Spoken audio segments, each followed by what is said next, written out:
All right, Shalom Israel.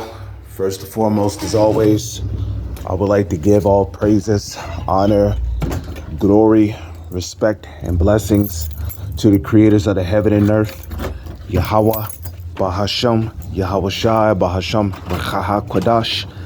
Salutations to the Lord's elect on the four corners of the earth, push to this truth and sincerity while patiently waiting for Yahweh Shai's return. And double honors to our apostles and elders of Great Millstone, which have taught us everything we know through the spirit and power of Yahweh, Bahasham, Yahweh Shai. Today I'm going to be going into, how I think I'm going to just go into various topics. It's a beautiful day today. I just woke up. Spirit is on me to just flow in the spirit, do a video, get the edification out there so that the Lord's sheep can be fed. So I want to start off by going into how, how in this truth, okay, you're basically going to catch hell, And like it tells you in Revelation, the first chapter and the third verse, it tells you, blessed is he that readeth and that hear the prophecy of this word. That word hear right there goes into understand. You got to understand what you're involved in,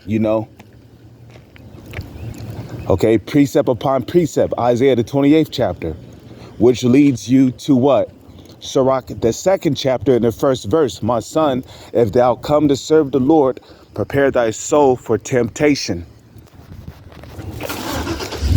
So that should really, that should be one of the first precepts that circulate through your mind when you first wake up to the truth. Now, don't get me wrong, in Ezekiel, the third chapter, even he admitted that when he first tasted of the truth, right, it was in his mouth sweet as honey, right? But when it got to his belly, which the belly can go one or two ways. The belly can be, sometimes when the scriptures mention your belly, it's really talking about your mind, okay? There's many different instances of whenever the scriptures mentions the eye or the belly, it's not talking about your actual eyeball or your stomach. It's talking about your mind. Like when Yahushua was speaking, was doing a speech, right? He said, if thine eye be single, thine eye shall be full of light. In that instance, he was not talking about your actual eyeball, okay? He was talking about your mind. If your mind be single, and what should your mind be single on? The truth, which, the scriptures also speak about entering in at the straight gate. Okay.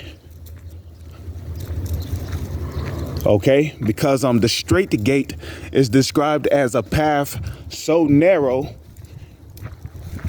that only one could tread it at a time. So your eye being single is also synonymous with treading this narrow path, where on the left side is water, and on the right side there is fire. So if your eye is single, you ain't got to worry about falling into the water and drowning to death, spiritually, or falling into the fire and being burned to death. You ain't got to worry about that. Because there's many guys who came to this truth, thousands, who attempted to tread the narrow path, and they fell either into the water and drowned, or they fell into the fire and drowned. And now look at them. They're talking about the earth is flat. They're saying that Edomites can make it.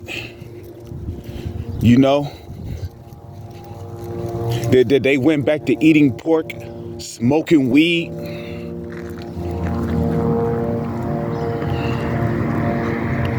Okay. You know, they basically changed up the name. They said the Most High's name is no longer Yahweh or Yahweh Shai. You know, they went from Shalom, Yahweh Ba'Shem, Yahweh Shai, Barakadam, or Barakadah Yahweh, Barakadah Yahweh Shai, to basically, a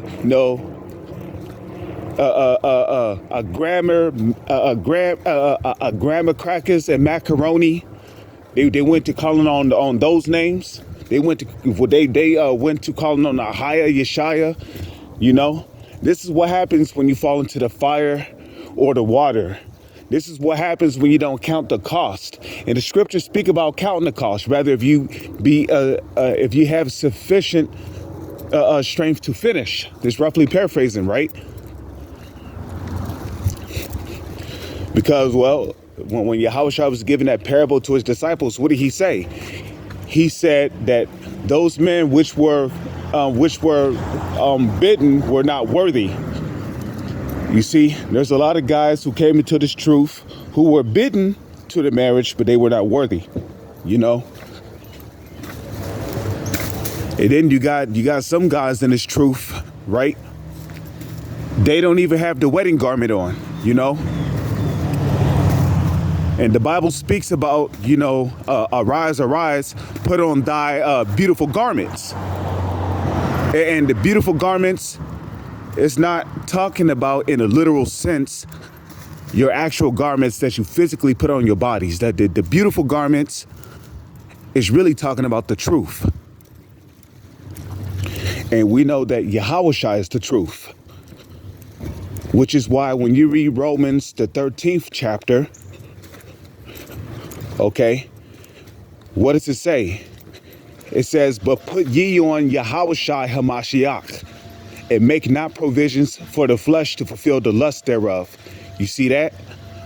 So when you put on Yahushua Hamashiach thereof, you know, you're basically putting on that beautiful garment, because Yahushua is the truth, the 100% unadulterated truth. Okay, Yahushua is the knowledge, wisdom, and understanding of the Holy Scriptures. So when you're clothing yourself with the knowledge, wisdom, and understanding of the Holy Scriptures, you know, you begin to understand why you must suffer in this truth, why you must keep the law, statutes, and commandments to the best of your ability. Okay? Because, well, we are rehearsing the righteous acts, you know. You know, you start to understand why you don't do wickedness behind closed doors or behind brothers' backs. You understand, you know, why you were called in this truth. Okay? And there's many examples of men who believed in Yahweh Ba'Shem, Yahweh Shai, who has suffered before in the past. I mean, just look at John the Baptist's life, you know. Now, you got fucktards out there who said that John the Baptist fell out the truth. But wait a minute. This man got locked up for confronting Herod on committing adultery with his brother's wife. Okay? And now you think John the Baptist's life was a pleasant time in prison? Who the hell's gonna have a pleasant time when you're sitting in prison? You're sitting in a cell block, staring at the same gray wall every day, laying on the same flat ass bed. John the Baptist's life was pure hell. Okay? He had to leave the temple because those that was teaching in the temple were corrupted. So he went out in the wilderness to teach, okay? He dressed in rough clothing, as the Bible tells you, okay? Camel's hair. He had on a leather girdle.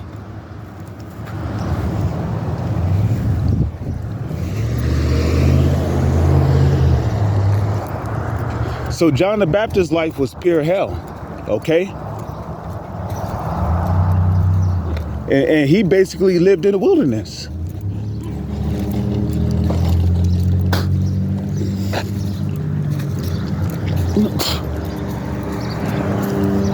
Okay? Same thing with Elijah. After he had the prophets of Baal put to death, don't you know that he had to be on a run? He went into hiding because Jezebel basically threatened him, saying, you know, as you have done to the prophets of Baal, so let it be done to you. So so Elijah had to go into hiding. You know, a lot of you guys, you come into this truth and you think the life of a prophet was, you know, what was all golden, like the golden ages. You know, they sat around every day, getting drunk, you know, laughing, rejoicing with their fellow brethren.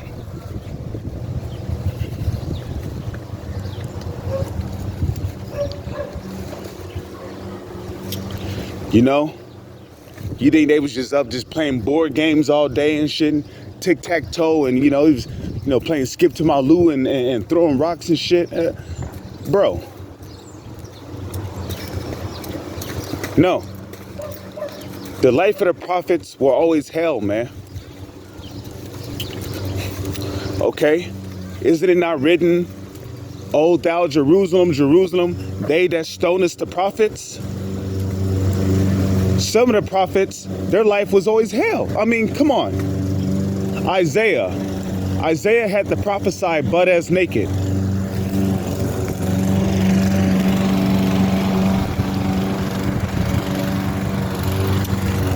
Okay? Isaiah had to prophesy butt ass naked. Now I forgot how long it was. I think it was 3 years.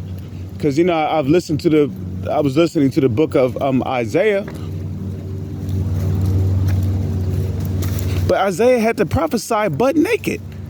You think that was easy? Imagine the Lord tell you in your dream, you know, get your ass up. Tomorrow thou shalt prophesy butt naked. You think that's something easy to do? And it's not like you can disobey with the Lord, say, well, nah, Lord, I can't do that, man. What if my friends see me? What if my woman see me? Nah. Yeah, you better go do it, or the Lord have you put to death by torture.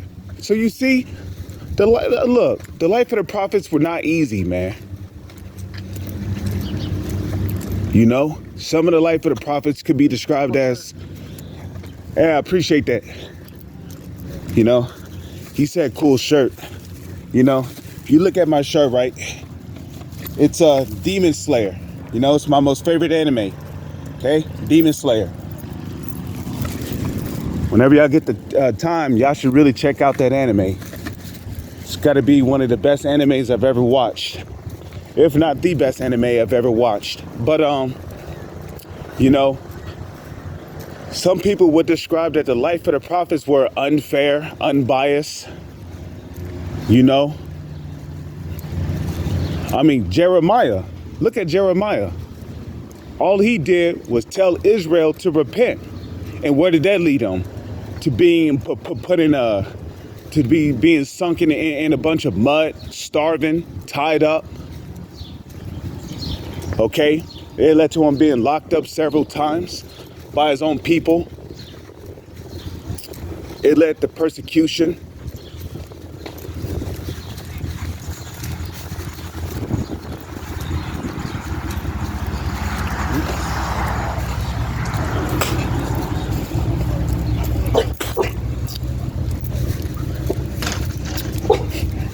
You know?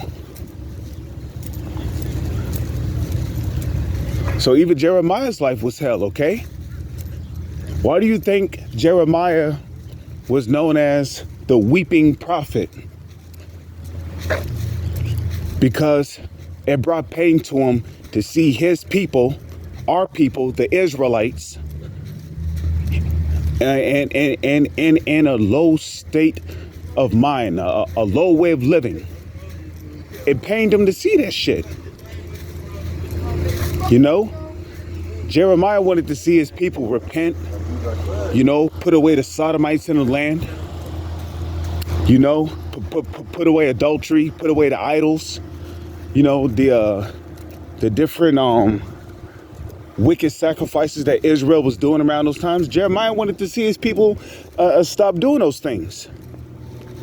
But no, Israel refused to repent. So what happened? It led to the Lord bringing judgment on our people. Okay.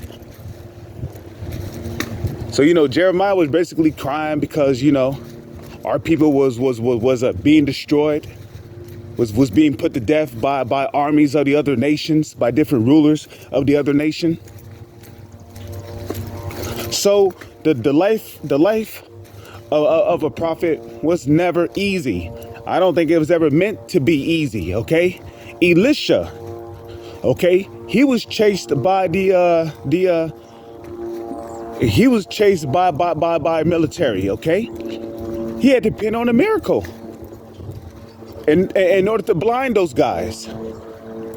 Okay, and the man of God that, you know, that was with Elisha, you know, even he was scared. You know, Elisha had to tell him. Elisha had to have his eyes open. Like, look, they that be with us are more than they that be with them. And then what? When the man of God's eyes were open, right? He saw chariots, so-called UFOs everywhere. Okay,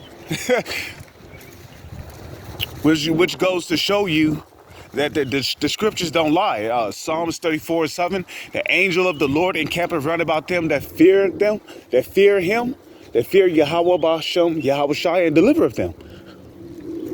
So that's a true saying. Okay? Even when you walk outside and you look up, you may not see a chariot. I've seen a couple of chariots hovering over me at nighttime, you know, while I was walking back home. Hey, you know, I rejoice. You know, I praised Yahweh, Yahweh Shai. But most of the time, when you look up in the sky, you're not going to see so-called UFOs. You're not going to see the chariots, okay? Because the Lord wants you to walk by faith, not by sight. Yeah, I mean, it's good to know that, you know, that Lord's will, if we're of the elect, we got angels, you know, protecting us, guiding us, you know. But we don't actually have to see so-called UFOs damn near every day to know that, you know, like, look, we're here watching over you, you know, you ain't got nothing to worry about. That's just like that one time, you know, that testimony I gave, right? I was riding my bike to Subway, and basically the police literally stormed on me because they thought that I was riding a stolen bike. How you doing? You know, they thought I was riding a stolen bike. And basically, I had to prove to them that bike. That's been your business, the cops?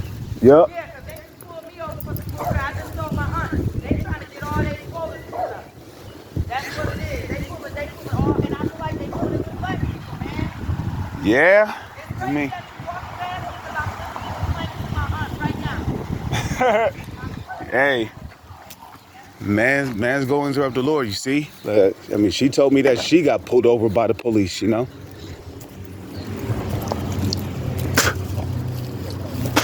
I mean, my bike is stolen now, you know. My bike got stolen early this year, and I put curses on the guy who stole my bike, you know. He's probably out there through somewhere. But, you know, I had to explain to police that bike that I was riding was mine. And I've had it since the time I bought it. You know, it was my favorite bike because, you know, it was not a bike that you could just ride and be safe. Nah, man. It was a bike, you know, You had to live by faith when riding that bike because that bike literally had no brakes. You know, and sure enough, every time I rode my bike down hills, whenever I was crossing the street, the Lord always made a way for me to get across the street safely on that bike, despite the fact that that bike had no brakes on it. So that was a bike you had to have faith to ride that bike because it had no brakes on it. Okay? So that was my favorite bike, you know, just me personally. And ever since then, I was unable to buy that bike, you know, because, you know, I'm not doing good budget-wise, you know. I barely had enough to pay last month's rent. But again, that's where live by faith, not by sight come in, okay?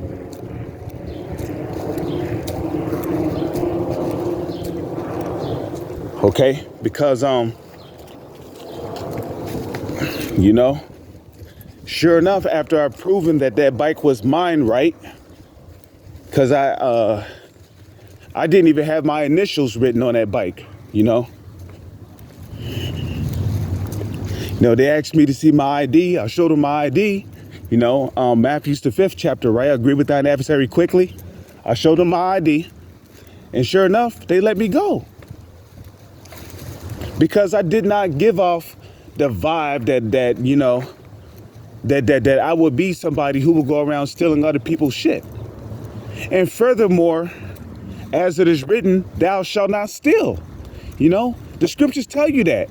Do you know how many times I don't see bikes laying around without chains and I left them alone, all because I applied Exodus, the 20th chapter, thou shalt not steal? You know, I'm not somebody who likes to go around stealing because the Lord commanded me not to do it. Thou shalt not steal. Okay? And stealing comes from what? Coveting. Being envious of what your neighbor got. You're not supposed to do that.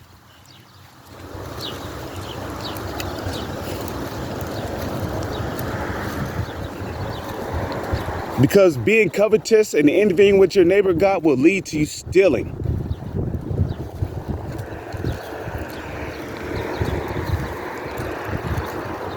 So you can better understand.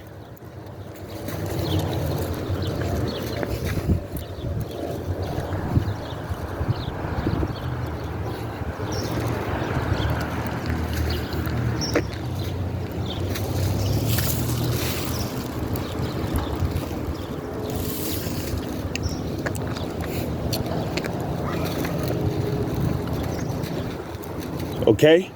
So, you know, but you see, you notice how I just told you just now, right? That my bike was stolen. Even though I got pulled over for the police because they thought that I had a stolen bike, but my bike was stolen. Now look at me. I gotta walk everywhere, you know?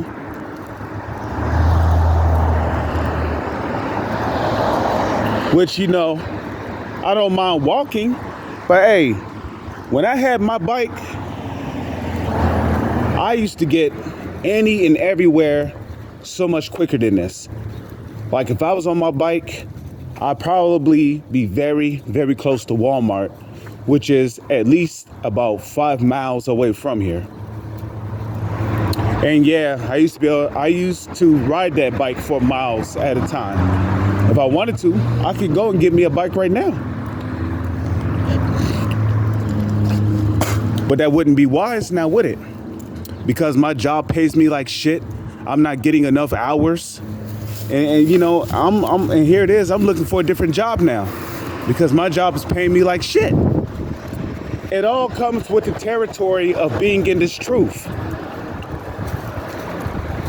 So the point is that when the Lord brings you into this truth, you're going to suffer. You know, there was a brother of mine that, you know, I used to live with. He told me that his moped got stolen. You know, mopeds are not cheap. The fuck? Mopeds are not cheap. You know? I think mopeds average around thousands of dollars. 5,000, 8,000, 10,000, 15,000. Mopeds ain't cheap, but his got stolen. I mean, think about that.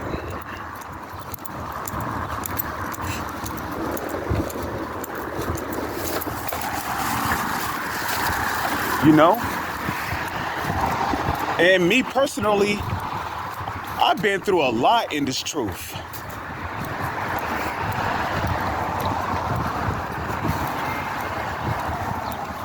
But I thank Yahweh Bahasham, Yahweh Shai, for even still allowing me to be here in this truth. I mean, Lord's will, I'm in the truth. Always got to be humble, because you don't know. So we always say Lord's will, I'm still here in this truth. Okay?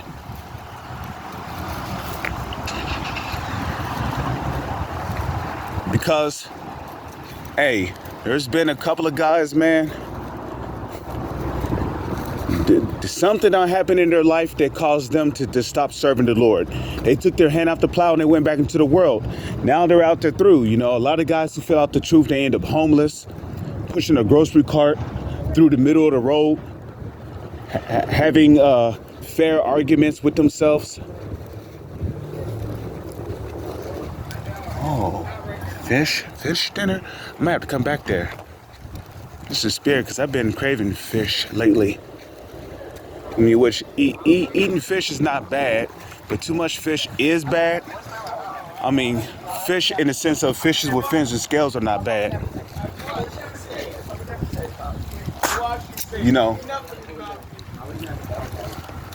But eating too much fish can be bad because of all the pollutants they put in the oceans, okay? We can't forget about all the harmful, toxic metals they don't dump in the oceans. We can't forget about all the nuclear radiation they put in the oceans. And that's another thing too. When you wake up to this truth, there's a lot of things you did in the world that you can no longer do in this truth. Okay?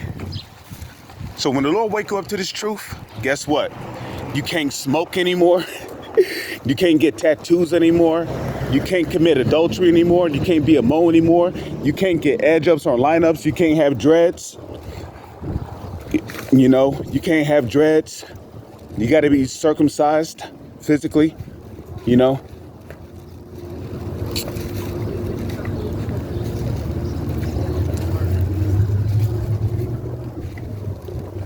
Okay, yeah, I'm just checking that out,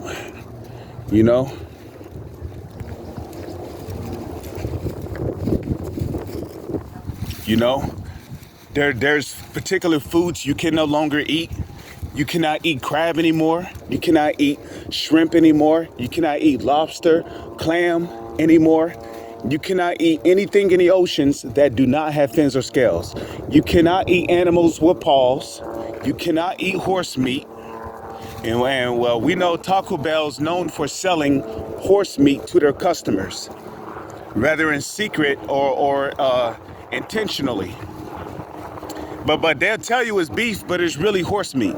So be careful, okay?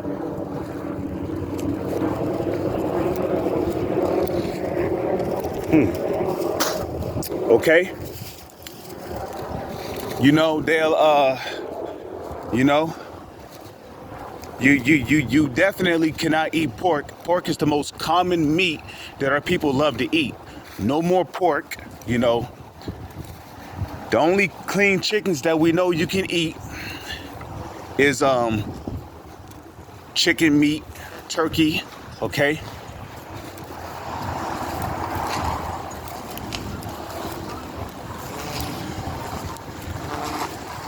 Okay? So, when the Lord wake you up to this truth, there's just things you cannot do anymore, especially that is wicked or offensive to the Lord. You can't do those things anymore, okay? Because the scriptures speak about becoming that new creature, that new man. So, that also means you cannot go to club parties anymore.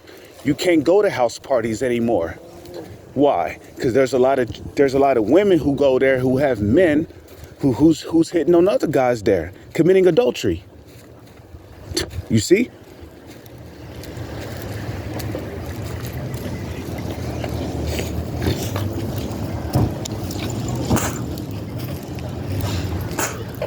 Okay, so, you know, and to, you know, a lot of our people, right, that might appear boring. Wow, bro, I can't go to house parties anymore. You mean telling me I can't smoke weed? I can't smoke Newports anymore? That'll cause any nigga to fall out because he's a nigga. Me either, Jim. That's it. All right, I'll see you guys. I'm sure I'll be back tonight. Okay. You work Sunday? No. You work Sunday? You gotta be here. You see? So, you know, I remember there was a lesson that the Dallas brothers did. And basically, they made a statement in that lesson, which I thought made lots of sense. You know, you got to increase your acceptance.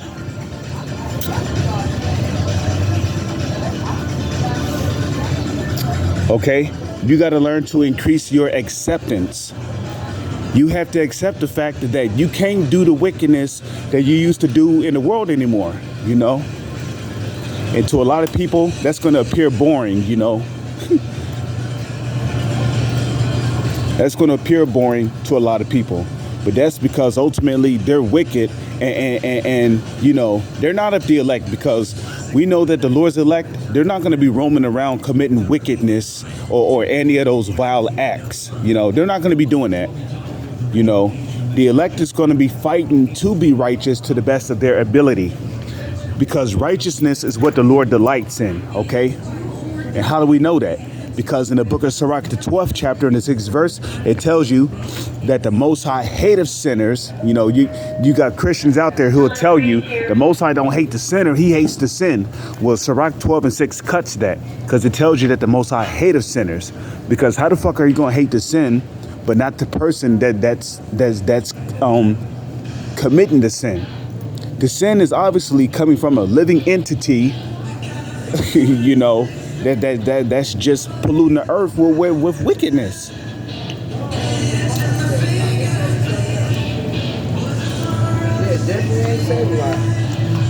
You know, but a lot of people don't see it that way, you know. But Sirach will make you see it that way. Sirach 12 and 6, okay? The Most High hateth sinners, okay?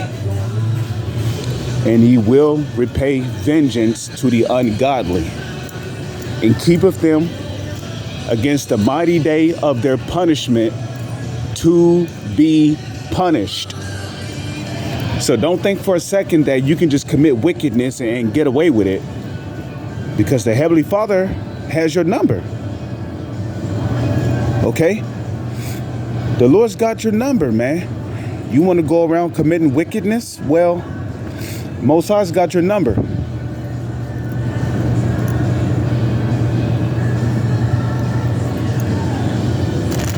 Okay? Look at that. Bag of cheese is not cheap, son. Okay? $7.49 for a bag of cheese. Hey,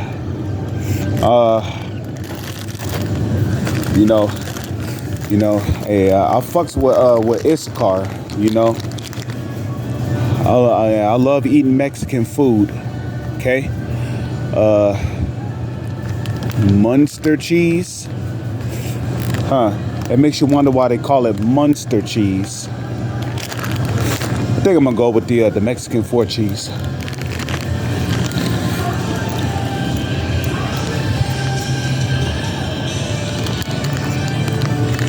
Okay, but you see, that's also part of the hell being in this truth. You have to deal with unreasonably high food prices. I remember when a bag of cheese this big used to be about $4.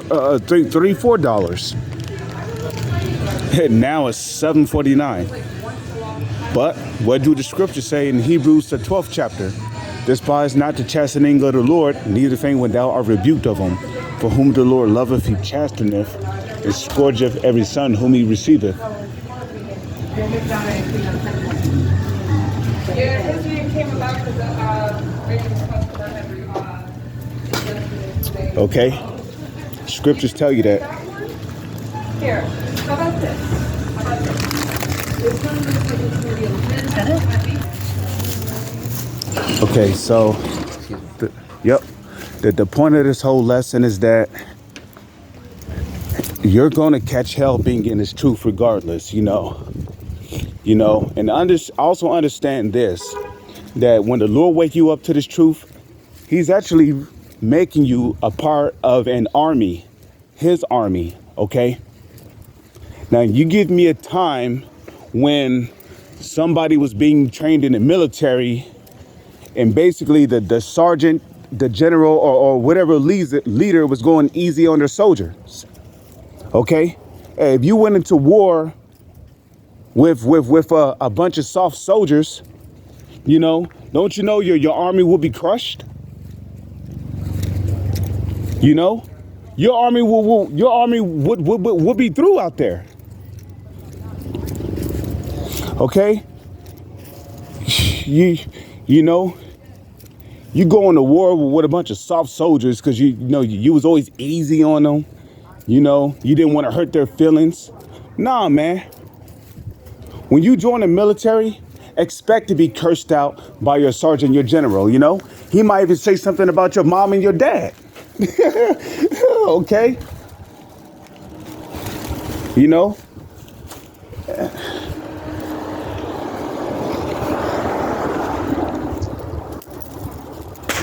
Okay? He might say something about your grandparents, and I'm not speaking to any of you particular brothers, but when you join the military, right, your sergeant might say something down the lines like, well, guess what, homeboy? Fuck your grandparents, fuck your mom and your dad. You are in my military now. You see? Expect to hear things like that in the military, man, because the military was never meant to be easy. Okay? Look, the Lord is raising us up to being his soldiers. You think the angels that serve the Lord are a bunch of soft men? Hell nah. The angels are austere men. Look at Yahushai.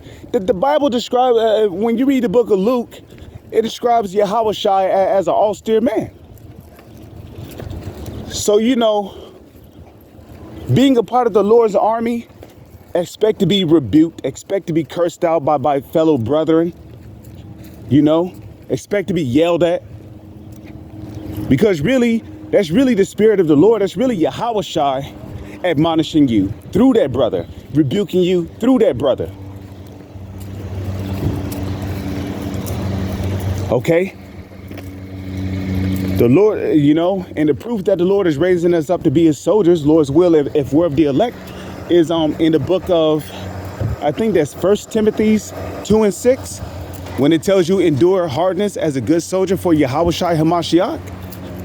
So the Lord ain't raising up no. The Lord is not raising up no soft ass dudes in his truth, man.